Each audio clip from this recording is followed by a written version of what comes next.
अस्सलाम वालेकुम मेरे प्यारे अजीज viewers, welcome to my channel. उम्मीद करती हूँ कि आप सब खैरियत से होंगे। आज का हमारा मेन टॉपिक है बैंक अकाउंट्स का, कि बैंक अकाउंट्स होते क्या हैं।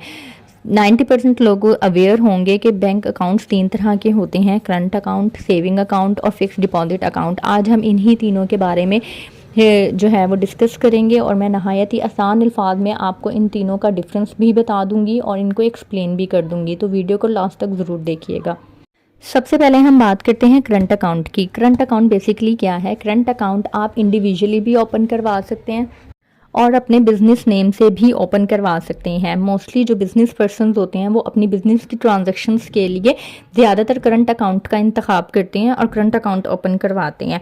करंट अकाउंट के जो मेन 2 पॉइंट्स हैं जिसकी वजह से ये सेविंग अकाउंट से मुख्तलिफ होता है, वो मेन 2 पॉइंट्स हैं, एक ज़कात और दूसरा इंटरेस्ट।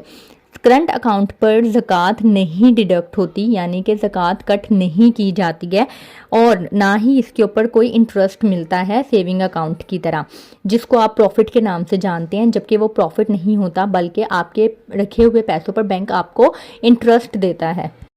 अच्छा, करंट अकाउंट के बारे में लोगों की एक मेंटालिटी है कि हम करंट अकाउंट में अपने पैसे सेविंग पर्पस के लिए, यानी कि सेविंग के मकसद के लिए हम नहीं रख सकते, जबकि करंट अकाउंट उन लोगों के लिए नहायत ही मुफीद है जो लोग ये चाहते हैं कि हम अपने पैसे घर की बजाय अकाउंट में रखें, लेकिन हमें अपने पैसों के ऊपर कोई प्रॉफिट या इंटरेस्ट नहीं चाहिए, क्योंकि वो जानते हैं कि ये ज़ाहिरी बात है कि हराम होता है और इस्लामिक पॉइंट ऑफ व्यू से वो इस चीज़ को एक्सेप्ट नहीं करते हैं।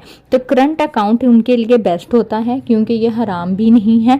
इसके अलावा आप करंट अकाउंट के अंदर अपनी जितनी चाहे अमाउंट, एक लिमिट होती है, वो लिमिट पे हम बाद में बात करेंगे, लेकिन अगर आप अमाउंट रखना चाहते हैं 5 लाख 10 लाख तो आप इसके अंदर अमाउंट रखें और इसके ऊपर आपको कोई इंटरेस्ट पे नहीं होगा। लेकिन बस ये है कि आपने हर महीने बाद 2 महीने बाद अकाउंट में से कुछ पैसे निकलवा लिए, यानी कि 1000 रुपये 2000 रुपये 5000 रुपये निकलवा लिए, जमा करवा दिए, ताकि अकाउंट आपका रनिंग में रहे। पैसे रख के भूल नहीं जाना आपने, बल्कि उसमें ट्रांजेक्शन्स करते रहना है छोटी मोटी। इसके अलावा करंट अकाउंट आप इंडिविजुअली भी खुलवा सकते हैं और जॉइंट भी खुलवा सकते हैं, यानी कि अगर आप चाहते हैं कि मैं अपने भाई के साथ या अपनी जो है वो मियाँ बीवी भी अकाउंट ओपन करवा सकते हैं इकट्ठे, तो करंट अकाउंट जो है वो आप जॉइंट भी ओपन करवा सकते हैं। लास्ट में मैं आपको कुछ बातें ऐसी बताऊंगी जो सेविंग और करंट अकाउंट दोनों में सेम होती है। आपकी अपनी मर्जी है कि आप सेविंग अकाउंट सेलेक्ट करें या करंट अकाउंट सेलेक्ट करें। ये था करंट अकाउंट।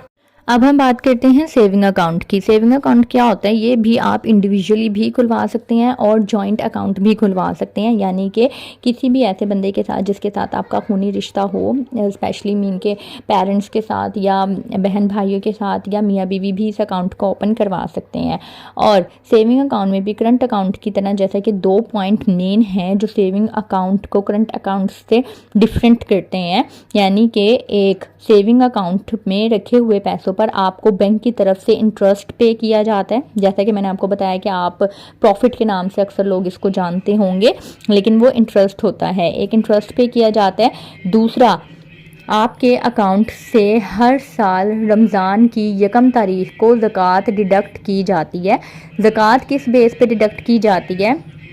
हर साल तमाम बैंक्स में एक निसाब मुकर्रर किया जाता है। निसाब क्या होता है कि फॉर एग्जांपल निसाब यह है कि 90,000 रुपये का, यानी कि जिसके भी सेविंग अकाउंट में 90,000 या 90,000 से ऊपर की अमाउंट यकम रमज़ान को मौजूद होगी तो उसकी टोटल अमाउंट का 2.5% यानी कि 2.5% हिस्सा जो है वो ज़कात में कट हो जाएगा और ये रिवर्सेबल नहीं है।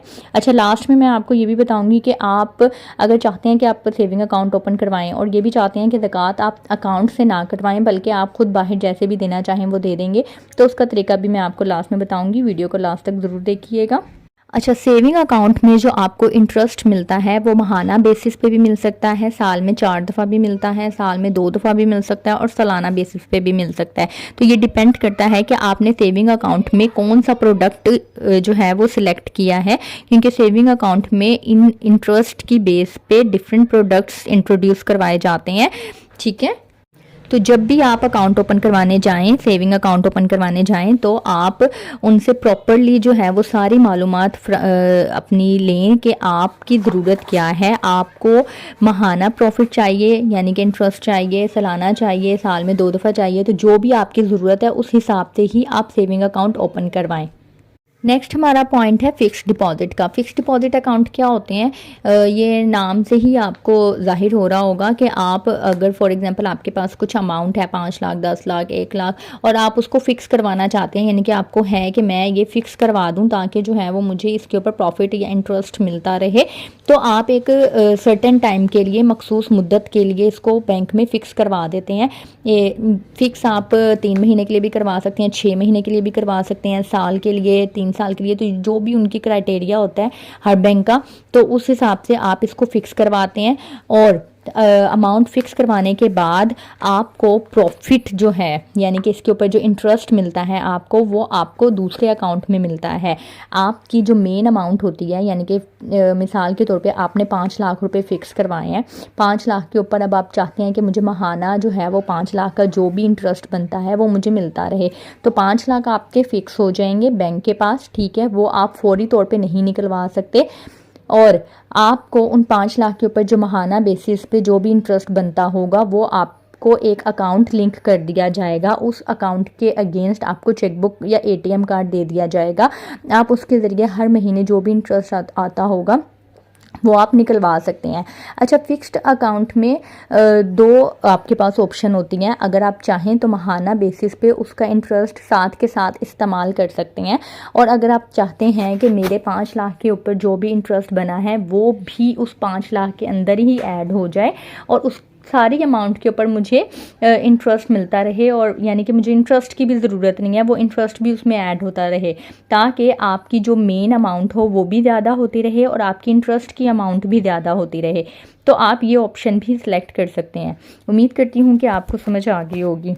इसके अलावा अगर आपने फ़िक्स डिपॉजिट अकाउंट ओपन करवाया हुआ है, 1 साल के लिए आपने अपनी अमाउंट फ़िक्स करवाई है, लेकिन अचानक ऐसा हुआ है कि कोई इमरजेंसी पड़ गई है और आपको अपने पैसों की ज़रूरत है और अब आप चाहते हैं कि मैं जो है वो मुद्दत पूरी होने से पहले ही पैसे निकलवा लूँ, तो ऐसा नहीं है कि आप निकलवा नहीं सकते। अब बैंक में ये ऑप्शन आ गई हुई है। आप तकरीबन 1 से 2 दिन पहले जाएँ, बैंक में जाएँ, उनसे कहें कि मैं अपनी फ़िक्स्ड अमाउंट जो है वो वापस लेना चाहता हूँ क्योंकि मुझे ज़रूरत है, तो आपसे कुछ चार्जेस लिए जाएंगे या कुछ पेनल्टी, ज़ाहिर बात है कि कुछ जुर्माना होगा, क्योंकि आपने बैंक के साथ एक एग्रीमेंट किया होता है कि आप 1 साल तक या जो भी मुद्दत आपने सेलेक्ट की हुई है तब तक आप पैसे नहीं निकलवाएंगे। लेकिन अगर आप उस एग्रीमेंट से पहले, उस मुद्दत पूरी होने से पहले पैसे निकलवाते हैं तो आपको कुछ चार्जेस हिट होंगे, कुछ जुर्माना देने के बाद आप नॉर्मल सा होता है, वो ज़्यादा नहीं होता, उसके बाद वो पैसे आपको मिल सकते हैं टाइम से पहले। अब ये वो चीज़ें मैंने एक्सप्लेन की हैं जो कि इन तीनों अकाउंट में मुख्तलिफ होती हैं। अब जो मैं बातें बयान करने लगी हूँ वो ये हैं जो कि इन दोनों अकाउंट में, करंट अकाउंट में और सेविंग अकाउंट में सेम होती है। इसमें क्या है कि chequebook, ATM card, digital banking आपको करंट अकाउंट में भी मिलते हैं और ये सहूलियत आपको सेविंग अकाउंट में भी मिलती है। इसके अलावा अगर आप सैलरीड पर्सन हैं, यानी कि अगर आपकी सैलरी आ रही है, आप उसके लिए अकाउंट खुलवाना चाहते हैं, या आप एजड पर्सन है और आप पेंशन ले रहे हैं, आप पेंशन के लिए अकाउंट ओपन करवाना चाहते हैं, या सिर्फ सेविंग पर्पस के लिए अकाउंट ओपन करवाना चाहते हैं, तो किसी भी मकसद के लिए आप अकाउंट ओपन करवाना चाहते हैं तो आपके पास दोनों में ऑप्शन होती है। आप करंट अकाउंट भी ओपन करवा सकते हैं, आप सेविंग अकाउंट भी ओपन करवा सकते हैं। लेकिन जैसा कि मैंने शुरू में बताया कि मेन 2 पॉइंट होंगे जिसका आपको फ़र्क पड़ेगा, यानी कि अगर आप किसी भी मकसद के लिए दोनों में से कोई भी अकाउंट सेलेक्ट करते हैं तो करंट अकाउंट में बस क्या होगा कि ना तो आपकी ज़कात कटेगी और ना ही आपको रखे हुए पैसों पर कोई इंटरेस्ट मिलेगा। और अगर आप सेविंग अकाउंट में से कोई कैटेगरी सेलेक्ट करते हैं, यानी कि सैलरी, पेंशन वगैरह के लिए अकाउंट ओपन करवाते हैं, तो सेविंग अकाउंट में आपको रखे हुए पैसों पर जो है वो इंटरेस्ट भी मिलेगा और हर साल यकम रमज़ान को आपकी ज़कात भी कट होगी। तो ये 2 मेन पॉइंट हैं। अगर आपको ये पॉइंट ए चाहिए तो आप सेविंग अकाउंट ओपन करवाएं। अगर आपको ना तो इंटरेस्ट जो है वो लेना है और ना ही आपको ज़कात कट करवानी है तो आप करंट अकाउंट ओपन करवा लें। अब एक मेन क्वेश्चन वो ये कि अगर आपने सेविंग अकाउंट ओपन करवाया है और आप चाहते हैं कि मैं ज़कात नहीं कटवाना चाहता या चाहती, तो उसका तरीका क्या होता है कि आपने एक स्टैम्प पेपर लेना है। स्टैम्प पेपर के ऊपर CZ50 एक फॉर्म होता है। आपने जिस बैंक में भी अकाउंट ओपन करवाया हुआ है, आप उनसे कहें कि मुझे ज़कात एग्जेम्पशन का फॉर्म दे दें। वो आपको CZ50 का एक फॉर्म देंगे, वो आपने सैंपल के तौर पे दे देंगे, ठीक है। वो आपने स्टैम्प पेपर के ऊपर प्रिंट करवा के यानी कि वो जब आप एफिडेविट जमा करवा देंगे तो आपकी अकाउंट में ज़कात एग्जेम्पशन मार्क हो जाएगी और आपके सेविंग अकाउंट में से ज़कात नहीं कटेगी, ठीक है। इस ऑप्शन के बारे में आप बैंक से डिटेल में बात कर सकते हैं। वो आपको प्रॉपरली वे में समझा देंगे कि आपने CZ50 किस तरह से स्टैम्प पेपर के ऊपर प्रिंट करवा के उनको जमा करवाना है। उम्मीद करती हूँ कि आपको इन तीनों अकाउंट के बारे में क्लियरेंस मिल गई होगी और आपके तमाम तर सवालात के जवाब मिल गए होंगे। अगर फिर भी आपके माइंड में कोई क्वेश्चन है या आप कुछ पूछना चाहते हैं तो आप मुझे कमेंट बॉक्स में ज़रूर बताइएगा। दुआओं में याद रखिएगा, अपना ख्याल रखिएगा। अल्लाह हाफिज़।